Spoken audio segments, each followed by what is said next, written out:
y'all. Warriors lose. Warriors use. Pistons win. Congratulations, Pistons. You is one of 4 teams to beat the Warriors on the year. That's a special feat for y'all. And you guys got a squad. You young, you're hungry, and you play hard. Tip of the cap to you.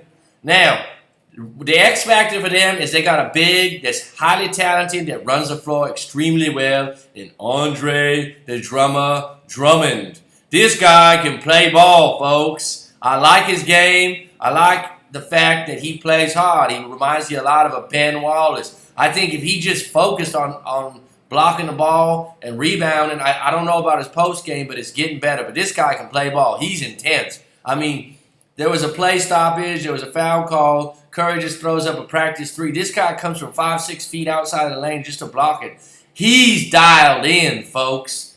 He's dialed in. And Draymond, Green had all he can handle with him. But Draymond won't take an inch of shit off of anyone. That's what I love about the man. Even though he's got 8 inches and probably 30 pounds of muscle on him, Draymond Green saying, I'm still going to block your shot. I'm still going to compete against you. And I ain't backing down. That's what makes this guy special. So, again, Detroit Pistons, they're a good team. They played their tails off. I think it was the best played game against the Warriors all year, minus the Boston Celtics, how hard they played. They was dialed in.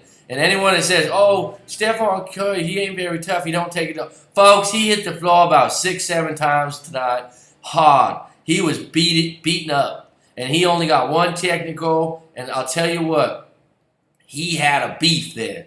This guy never gets technicals. He got up from the floor, he wasn't whining, he wasn't complaining.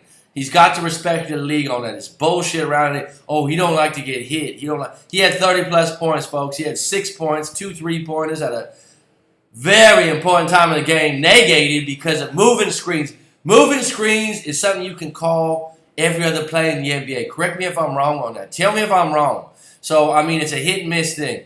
KCP, this Katavius Pope, hats off to you, man. You played D. You played hard. Reggie, the Gremlin Jackson, is always capable of some serious offense. I like his game. I like his dribbling. He ball hogs a little bit too much, but on the flip side, he can get hot, and he was today. Marcus Morris, good player. Hats off to him. I like his versatility. Now, back to the Warriors. Warriors have Harrison Barnes is going backwards right now to about 2-3 years ago when he tries to be a one-on-one player. Folks, he is not a one-on-one player. He had a minus 28 for the Warriors tonight. He was 1 of 10 shooting. He cannot take the ball to the hoop at a consistent level and get the foul call or finish. That's just his game. He needs to be spoon-fed threes, wide open, and that opens up some things for him, right? Tell me if I'm wrong on this. If you watch the Warriors, this is Harrison Barnes' game. He also runs the floor well. If he runs the floor, Iguodala feeds him. He can finish a dunk. He's fast, whatnot. Now, he's trying to get the post-ups. He's trying to drive, and it's showing what it did 2 years ago.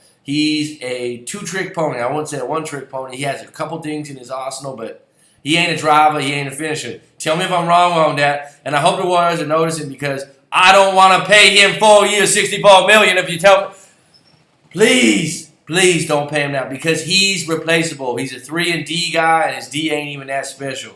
He fits in with the team. He knows his role. He's a part of a championship team. I like that about him, but I ain't willing to break the bank on him. I think there's other guys in the league like Nicholas Batum or Jeff Green that could come in and fill those roles that are free agents next year. Tell me if I'm wrong on that, Warriors fan. Now, oh, Harrison Barnes is really good. He's flashes of good, and that's 4 years, folks. He's never been consistent, and in a tough game like that, if he's missing shots, his confidence goes like this. It's flexible.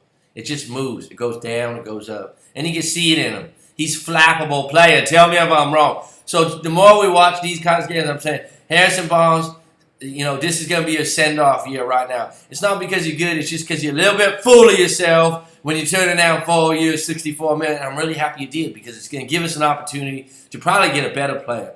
Tell me if I'm wrong on that. Lie.